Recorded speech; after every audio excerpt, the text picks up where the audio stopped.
राजस्थान में मुफ्त रेडियो पर गरमाई सियासत के बीच मुख्यमंत्री अशोक गहलोत का विभिन्न योजनाओं के उद्घाटन और शिलान्यास का सिलसिला आज भी जारी रहा। मुख्यमंत्री ने आज बाड़मेर दौरे के दौरान अलग अलग कार्यक्रमों में शिरकत करते हुए लगभग 143 करोड़ की विकास परियोजनाओं का उद्घाटन किया।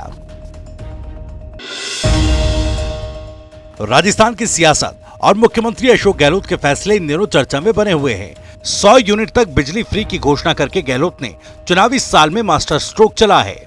इसके साथ ही अब वो लगातार आईएएस और आईपीएस अधिकारियों के तबादले कर रहे हैं। इसी क्रम में उन्होंने शुक्रवार को 7 आईएएस और 30 आईपीएस अधिकारियों के तबादले कर दिए, जिसमें 3 आईपीएस और 2 आईएएस अधिकारियों को अतिरिक्त कार्यभार दिया गया। केंद्रीय कृषि राज्य मंत्री कैलाश चौधरी ने सांसद सेवा केंद्र में बाड़मेर नगर परिषद के बीजेपी पार्षदों के साथ मीटिंग की। मीटिंग में पार्षदों ने कांग्रेस बोर्ड पर वार्डों में विकास में भेदभाव करने और खुलेआम भ्रष्टाचार करने का आरोप लगाया। मीटिंग के बाद केंद्रीय मंत्री कैलाश चौधरी ने मीडिया से बातचीत में विधायक मेवाराम जैन पर आरोप लगाते हुए कहा कि उनकी शय पर भूमाफिया नगर परिषद बोर्ड को चला रहे हैं। टेंडर प्रक्रिया में भी भ्रष्टाचार हो रहा है। मंत्री ने सीएम अशोक गहलोत पर तंज कसते हुए कहा कि सीएम विधायक के किए गए भ्रष्टाचार पर मुहर लगाने के लिए बाड़मेर आ रहे हैं। सचिन पायलट समर्थक विधायक वेद प्रकाश सोलंकी ने एक बार फिर सीएम गहलोत को निशाने पर रखते हुए कहा कि पायलट भ्रष्टाचार के खिलाफ लड़ रहे हैं।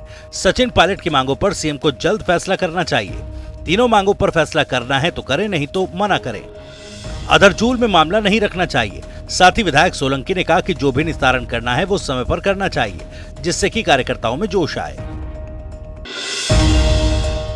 राजस्थान के कोटा में टैंकर से गंदे पानी की सप्लाई से नाराज बीजेपी विधायक मदन दिलावर गुरुवार को चादर और तकिया लेकर कलेक्ट्रेट ऑफिस पहुंच गए।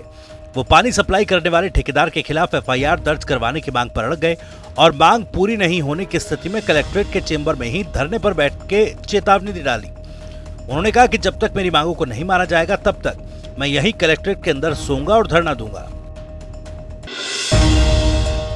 आरबीएससी की मेन सेकेंडरी एग्जाम 2023 के करीब 11 लाख छात्रों का इंतजार खत्म हो गया। शिक्षा मंत्री डॉक्टर बीडी कल्ला ने शुक्रवार को 10वीं कक्षा का परिणाम जारी किया। 10वीं बोर्ड परीक्षा में 90.94 स्टूडेंट पास हुए। इस एग्जाम में छात्राओं ने फिर बाजी मारी। छात्राओं का परीक्षा परिणाम 91.31 रहा, जबकि छात्रों का परीक्षा परिणाम 89.78 रहा। इस साल कक्षा 10वीं की परीक्षा में कुल 10,66,300 छात्र शामिल हुए। टोंक में गुरुवार रात मौसम का मिजाज बदल गया। जिले के कई हिस्सों में तेज आंधी के साथ बारिश और ओले गिरे। करीब 20-25 मिनट तक तेज बारिश भी हुई। वहीं कुछ जगहों में करीब 10 मिनट तक ओले गिरे। बारिश की वजह से जनजीवन काफी प्रभावित रहा।